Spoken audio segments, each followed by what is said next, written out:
Hello, I'm James. I'm one of the regional intelligence analysts at Healix, contributing to Risk Radar 2025. I'm part of the team responsible for monitoring the risks, threats, and trends for the Europe and CIS region. And today I'll be taking a look into some of the key themes and flashpoint areas to watch out for in the year ahead. Looking back on 2024, the Ukraine conflict has remained an attritional struggle, with Russia making incremental gains across much of the front line, facing increased pressure on Ukrainian forces later in the year. Data suggests that Russia has gained almost 6 times as much territory over the previous year as it did throughout the entirety of 2023.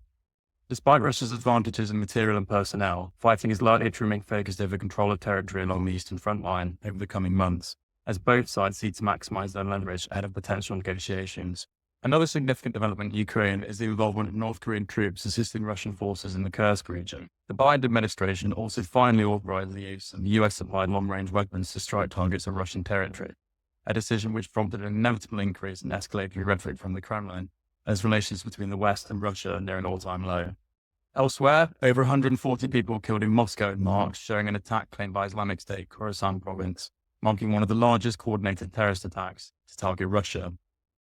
After being temporarily knocked back following the loss of territory in the Middle East, this incident underscored the renewed intent for IS and its affiliate organizations to carry out attacks in Europe.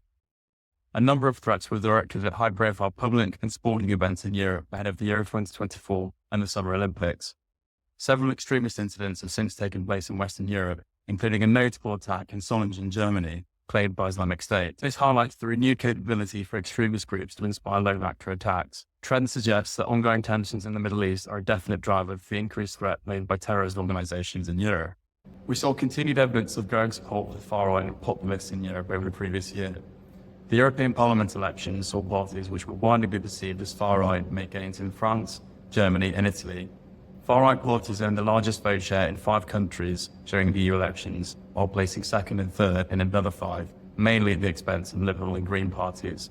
President Emmanuel Macron called a snap election in France following the strong performance of the National Rally in the European Parliament elections. The election campaign saw protests against the far-right across France, while left-wing parties joined forces and performed surprisingly well in the second round of the election. The AfD also performed strongly in the East Germany state elections and currently sits second in national polling as Chancellor Olaf Scholz faces the confidence vote, raising the prospect of an early election in 2025. Earlier in 2024, we highlighted that the government's introduction of foreign influence legislation in Georgia was indicative of a deteriorating political trend, with protests likely to continue later into the year. Large-scale protests have since re-emerged into reality following the disputed parliamentary elections and the government's announcement that it was delaying Georgia's EU accession talks. Looking forward to 2025, attention is now turning to how President-elect Trump will follow through on campaign promises to end the conflict in Ukraine. Trump prioritized competition with China as the main foreign policy priority during his first term, and initial indications suggest the incoming Trump administration will adopt an America First policy when it enters office. Talks regarding a possible negotiation are increasing, while Russian forces are making increasing gains across the eastern front line as we move into the new year. The collapse of Germany's governing coalition has significantly increased the chances of its federal election being brought forward to February.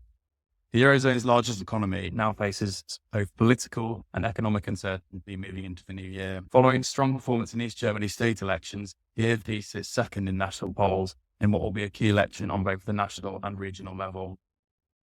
If you're interested in learning more about the risks and trends for Europe and the CIS region in 2025, then download the full Risk Radar report now